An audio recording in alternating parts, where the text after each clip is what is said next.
مفتی Salman Gangohi official کے YouTube channel کو subscribe کریں، ویڈیو کو لائک کریں اور مزید بیانات سننے کے لیے بیل آئیکن پہ کلک کریں۔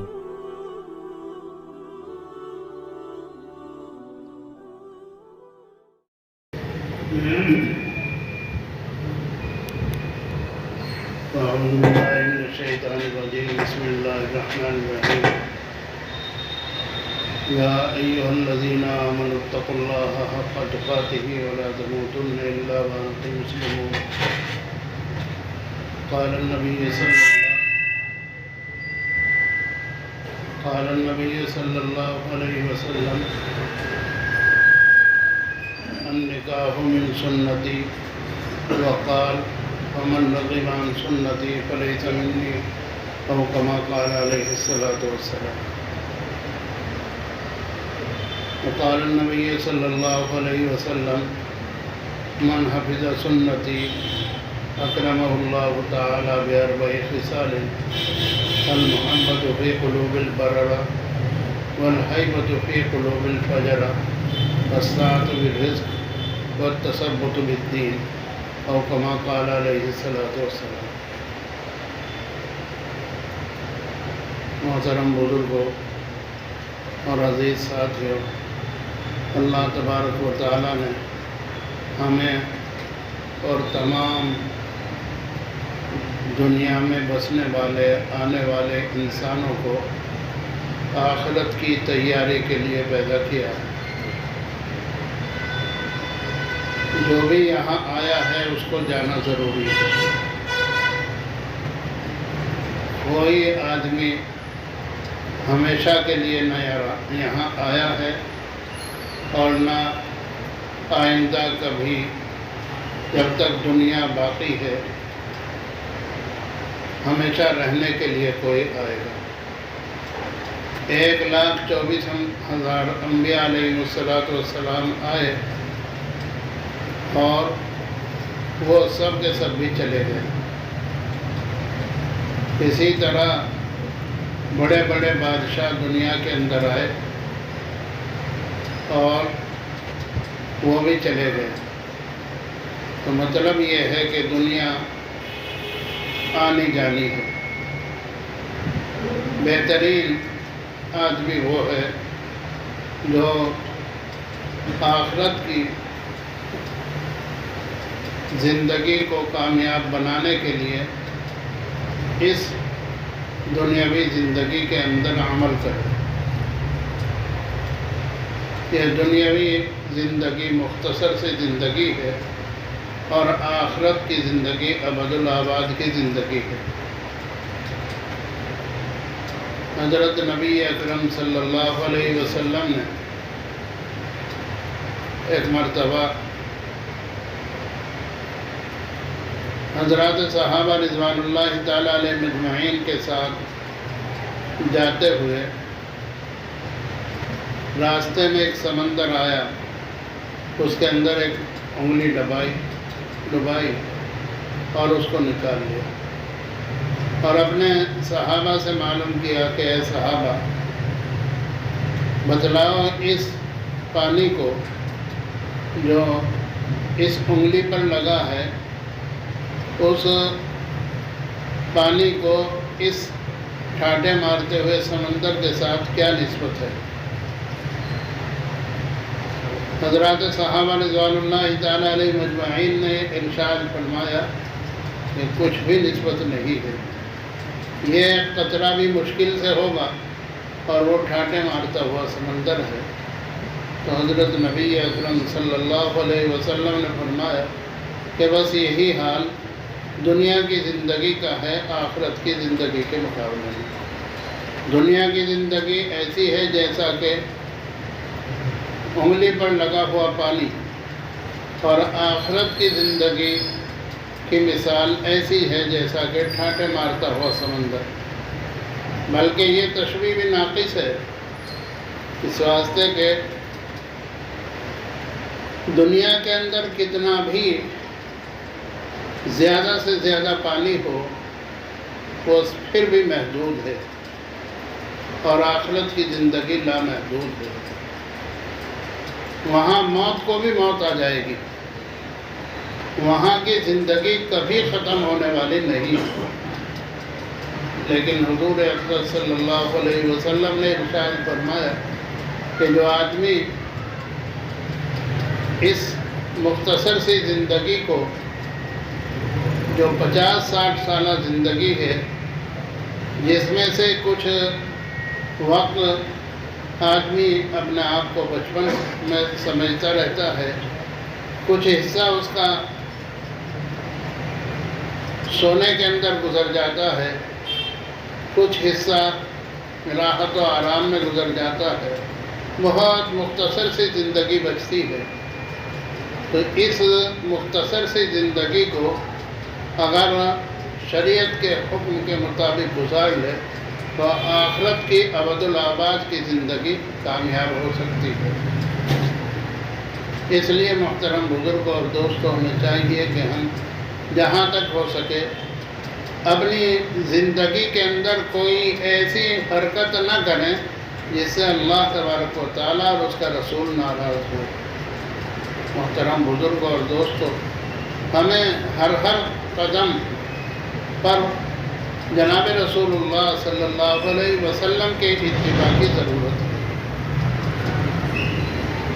نکاح جو کیا جاتا ہے اس کے اندر لڑکی لڑکے کے لیے اور لڑکا لڑکی کے لیے اجنبی ہوتے ہیں، اور اس کہنے کی وجہ سے کہ کیا تو نے فلاں لڑکی کو ان گواہوں کی موجودگی میں اتنے روپے کے عوض قبول کیا، اور لڑکا کہتے میں نے قبول کیا، ان چند الفاظ کی وجہ سے زندگی بھر کا اس کا ساتھ ہو جاتا ہے۔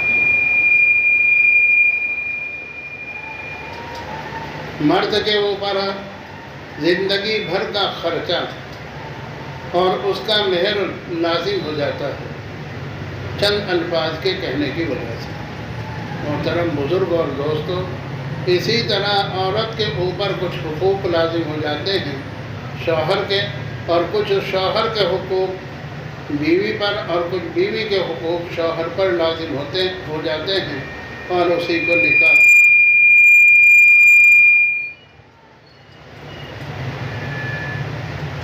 نکاح کہا جاتا ہے۔ محترم بزرگ اور دوستوں، نکاح شریعت میں بہت آسان ہے۔ جناب رسول اللہ صلی اللہ علیہ وسلم نے اپنی صاحبزادیوں کے نکاح کیے، اور حضرات صحابہ رضوان اللہ تعالیٰ علیہ مجمعین نے اپنے بھی اور اپنے بیٹوں کے لیے بھی نکاح کیے ہیں۔ تو ہمارے سامنے ان کی زندگی ہے، ہمیں انہی کے طرز پر چلنا چاہیے۔ جو آدمی ان کے طرز پر چلے گا، ان کے طرز پر اپنی زندگی گزارے گا، تو یاد رکھو وہ دنیا کے اندر بھی سرخرو ہوگا، اور آخرت کی ابد الآباد کی زندگی بھی اس کی کامیاب ہو جائے گی۔ اور جو اس کے خلاف چلے گا وہ دنیا کے اندر بھی پریشان، اور آخرت کی ابد الآباد کی زندگی بھی اس کی خطرے کے اندر پڑ جائے گی۔ حضرت مولانا محمد عمر صاحب رحمۃ اللہ علیہ، اللہ تعالیٰ ان کی قبر کو نور سے منور فرمائے، وہ فرمایا کرتے تھے کہ اگر نکاح سستے کرو گے تو زنا مہنگے ہوں گے، اور اگر نکاح مہنگے کرو گے، نکاح کے اندر زیادہ خرچ کرو گے تو زنا سستے ہو جائیں گے۔ محترم بزرگ اور دوستو، اس لیے ہمیں چاہیے کہ ہم جہاں تک ہو سکے نکاحوں کے اندر کم سے کم خرچ کریں۔ اور جناب رسول اللہ صلی اللہ علیہ وسلم نے بھی ارشاد فرمایا کہ بہترین نکاح وہ ہے جو ایسرہم مؤونۃ، جو کم سے کم خرچ جس کے اندر ہو، اس کو وہ سب سے بہتر ہے۔ محترم بزرگوں، اللہ تبارک و تعالی ہمیں اس نقطے کو سمجھنے کی توفیق عطا فرمائے۔ آج ہم نے نکاح کو جتنا گراں بنا لیا ہے اور جتنا ہم نے اس کو مہنگا بنا لیا ہے اور جتنی اس کے اندر پریشانیاں ہم نے لاگو کر لی ہیں، وہ الامان والحفیظ اس قدر ہیں کہ جو حالات ہمارے اوپر آ رہے ہیں وہ سب کے سب اسی کا نتیجہ ہے۔ 4-4 5-5 لاکھ روپے لڑکے کو رکائی دے رہے ہیں، 1500 آدمیوں کی دعوتیں کر رہے ہیں صرف لڑکے رکائی میں، اور بے شمار اس کے اوپر ہم خرچ کر رہے ہیں۔ یہ سب کا سب جب اللہ کے اور اس کے رسول کے طریقے کے خلاف ہوگا تو یاد رکھو اس کے اندر کوئی اجر و ثواب ملنے والا نہیں ہے۔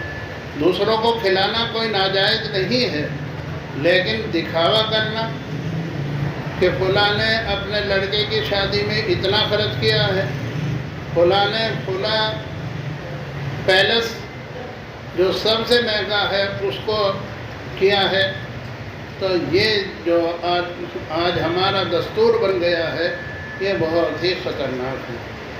یاد رکھو کہ شادی بیاہ میں زیادہ خرچ کرنے کی وجہ سے آدمی کی ناک اونچی نہیں ہوتی۔ نکاح اور شادی میں زیادہ خرچ کرنے میں ناک اونچی نہیں ہوتی۔ ہمارے یہاں ایک صاحب تھے، وہ بتلاتے تھے کہ ہمارے والد نے قریب کے ایک بستی میں ایک لڑکی کا نکاح تھا۔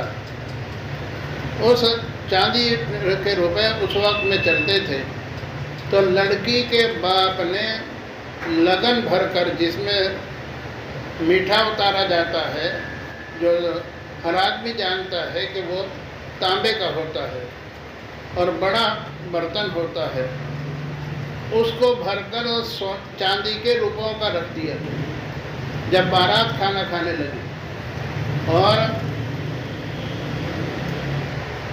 بارات والوں سے کہا کہ بھائی تم کھانا کھاتے رہو، اور کھانا کھانے کے بعد ایک ایک مٹھا اس میں سے روپوں کا بھر کر جاتے رہو۔ اور خود لڑکی کا باپ جنگل میں جا کر چادر اوڑھ کر گھاس کھودنے کے لیے بیٹھ گئے۔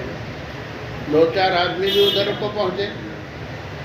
2-4 آدمی جب ادھر کو گئے اور ان سے معلوم کیا اس لڑکی کے والد نے کہ کہو بھائی مہمانوں دعوت کیسی رہی، تو وہ مہمان جو لڑکے کے ساتھ آئے تھے وہ کہنے لگے ابے سورے نے ایک ایک ہی مٹھا بھروایا، 2 مٹھے تو بھروائے نہیں،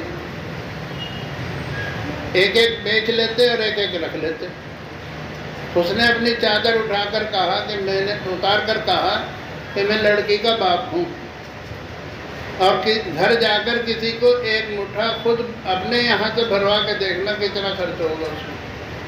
تو مطلب یہ ہے کہ لڑکی والا جتنا بھی خرچ کر لے گا کوئی اس کے جھنڈا نہیں بنتا اور کوئی اس سے اس کی عزت نہیں ہوتی۔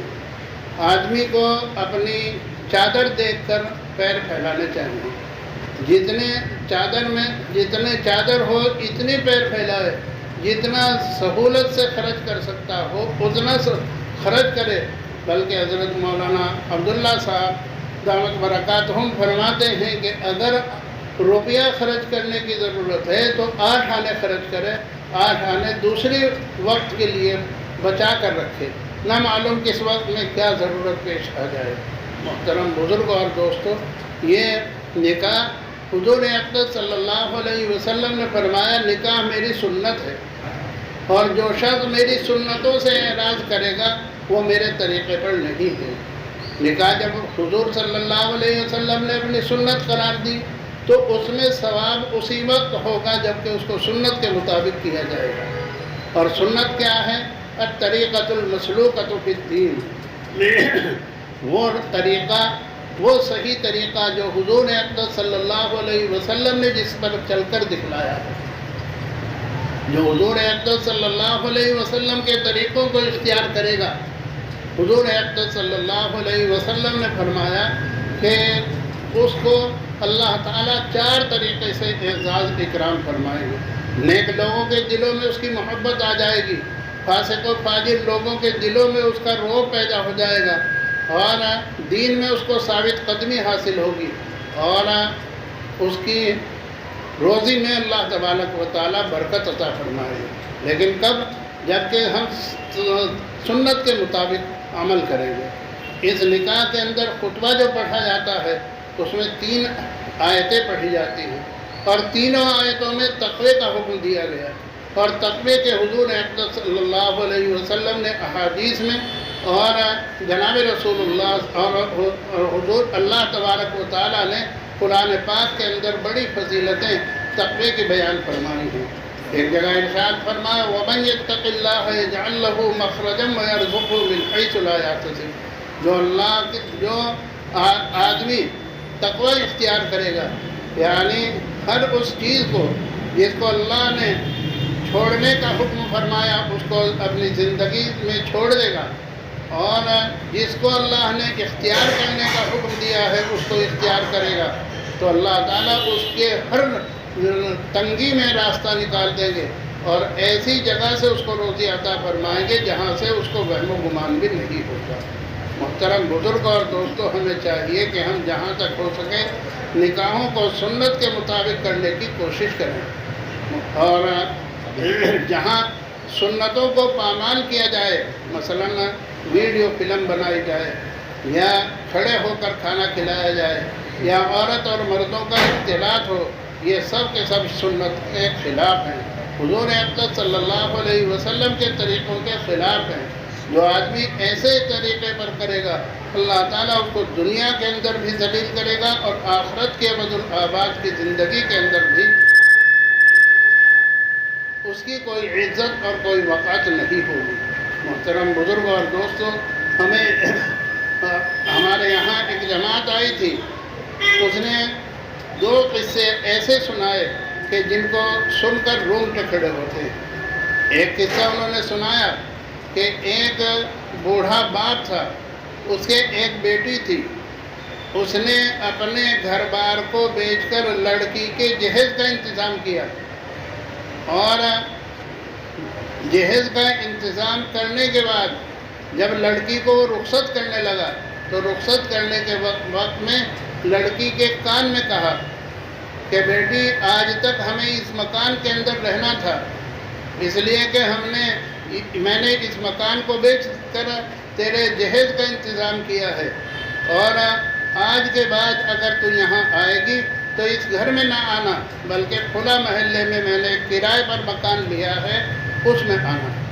اس بات کا لڑکی کے دل پر ایسا اثر ہوا کہ سسرال میں جانے سے پہلے اس لڑکی کا انتقال ہو گیا. دوسرا واقعہ انہوں نے سنایا کہ ایک شخص نے، بوڑھا اس کا باپ، تہجد گزار، 5 وقت کا نمازی، لڑکی بھی تہجد گزار اور 5 وقت کی نمازی، اس نے بھی اپنے مکان کو بیچ کر جہیز کا انتظام کیا.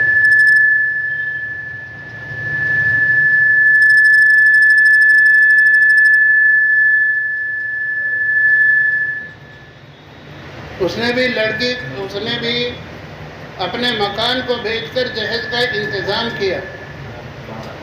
سب چیزیں جتنی ضرورت کی ہو سکتی تھی وہ اپنے داماد کو جہیز کے اندر دی، لیکن لڑکی 1 رات 2 رات جتنے دن اسے سسرال میں رہنا تھا اتنے دن رہ کر جب واپس آئی تو ساتھ میں اس ہونے والے داماد نے ایک پرچہ بھی اس کو دیا. اس نے وہ پرچہ اپنے بوڑھے والد کو لا کر دیا. والد کھانا کھا رہا تھا، والد نے اس کو جب اس پرچے کو پڑھا، اس کے اندر لکھا ہوا تھا کہ اگر دوبارہ تو یہاں آئے گی تو اسکوٹر لے کر آنا، اگر اسکوٹر تیرے والد نے دیا تب تو یہاں آنا، اور اگر اسکوٹر نہیں دیا تو یہاں آنے کی کوشش نہ کرنا۔ یہ اس ہونے والے داماد نے اپنے سسر کو یہ خط لکھا۔ لڑکی یہ پرچہ اپنے والد کے پاس لے کر آئی، اور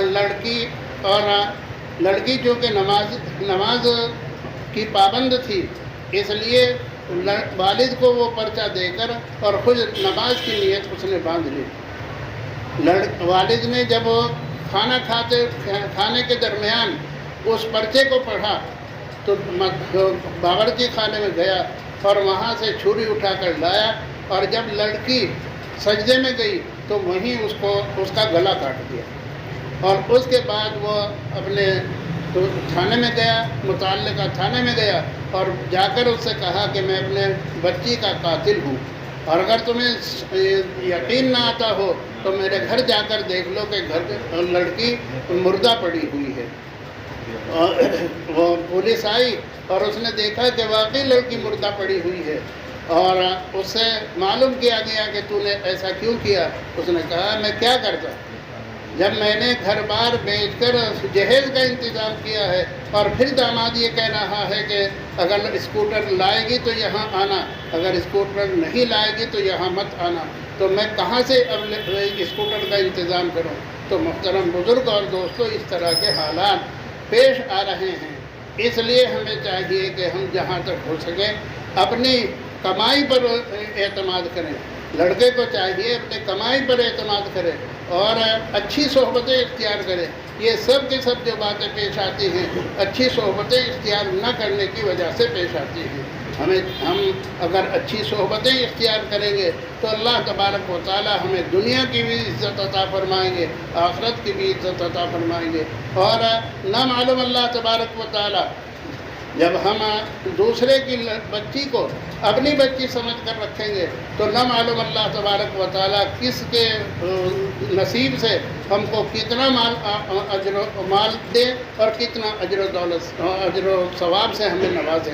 اس لیے ہمیں چاہیے کہ ہم جہاں تک ہو سکے سنت کے مطابق زندگی گزارنے کی اور سنت کے مطابق اپنی شادی بیاہ کرنے کی کوشش کریں، اور فلاں آیا فلاں نہیں آیا اس کے چکر میں نہ پڑیں۔ اگر شادی کریں تو اس کے اندر یہ کوشش نہ کریں کہ فلاں کا آنا ضروری ہے، فلاں کا آنا ضروری ہے۔ حضرت عبد الرحمن ابن عوف رضی اللہ تعالیٰ عنہ مدینہ منورہ میں سب سے زیادہ مالدار تھے، لیکن جب اپنی شادی انہوں نے خود کی، جب اپنی شادی انہوں نے کی تو حضور اقدس صلی اللہ علیہ وسلم کو بھی نہیں بلایا، اور حضور صلی اللہ علیہ وسلم کو بھی اس کے اندر مدعو نہیں کیا، دعوت نہیں کی، لیکن حضور اقدس صلی اللہ علیہ وسلم پر اس کا کوئی اثر نہیں ہوا۔ تو محترم بزرگ اور دوستو، ہمیں چاہیے کہ ہم جہاں تک ہو سکے، وہ میں نے پہلے عرض کیا کہ جتنے آدمی کے چادر ہو اتنے پیر پھیلانے چاہیے، جتنا آدمی سہولت سے خرچ کر سکتا ہو اتنا سہولت سے خرچ کرے، بلکہ اس سہولت سے بھی کم خرچ کرنے کی کوشش کرنی چاہیے۔ حضرت شیخ الحدیث صاحب رحمۃ اللہ علیہ کے پاس کیا نہیں تھا، لیکن جب اپنی بچیوں کی شادی کی تو اپنے گھر ہی میں ان کی رخصتی کر دی، اور کوئی نہ دوست و احباب کو بلایا اور نہ اپنے رشتہ داروں کو بلایا۔ بعض رشتہ داروں نے، آپ بیتی میں حضرت نے لکھا ہے کہ بعض رشتہ داروں نے مجھے کہلا کر بھیجا کہ زکریا نے تو ہماری ناک کاٹ دی۔ جس نے آ کر حضرت سے کہا، لکھا ہے کہ حضرت نے فرمایا کہ بھائی دیکھیں میری ناک تو دیکھ لے، میری ناک تو صحیح ہے، اب اس کی ناک کٹی یا نہیں مجھے اس کا علم نہیں ہے۔ تو مطلب یہ ہے کہ حضرت نے یہ اس کو جواب دیا۔ تو کہ جب بھی ہم کوئی بھی تقریب کریں، شادی کی ہو یا اس کے علاوہ کوئی اور چیز ہو، تو اس کے اندر جہاں تک ہو سکے اپنے جتنا بہت ہو اتنا خرچ کرنا چاہیے، تو بہت سے زیادہ نہ اس کے اندر صرف کرنے کی کوشش نہیں کرنی چاہیے۔ حضرت شیخ الحدیث صاحب کے پاس کیا کمی تھی، لیکن اس کے باوجود لڑکیوں کے اخراجات کے معاملے میں جب شادی کا موقع آیا تو انہوں نے بہت مختصر سے انداز میں خرچ کیا۔ حضور اکرم صلی اللہ علیہ وسلم نے اپنی صاحبزادیوں کا نکاح کیا تو حضرات صحابہ رضوان اللہ تعالیٰ علیہ مجمعین کو فرما دیا کہ فلاں وقت میں بچی کی شادی ہے اور جس کے پاس جو کچھ ہو وہ لے کر آ جانا اور یہیں بیٹھ کر ہم دسترخوان لگا دیں گے اور اس کو کھا لینا۔ کوئی ستو لایا، کوئی کھجوریں لایا اور سب نے ایک جگہ بیٹھ کر کھانا کھا لیا۔ یہ لڑکے کی شادی میں کیا۔ مطلب یہ ہے کہ آدمی کو سنت کے مطابق زندگی گزارنی چاہیے، اور سنت کے مطابق اگر ہم زندگی گزاریں گے تو اللہ تعالیٰ ہمیں دنیا کے اندر بھی نوازے گا اور آخرت کی ابد الآباد کی زندگی بھی ہماری کامیاب ہوگی۔ اللہ تبارک و تعالیٰ عمل کی توفیق عطا فرمائے۔ إلا الله لا إله إلا الله لا إله إلا الله لا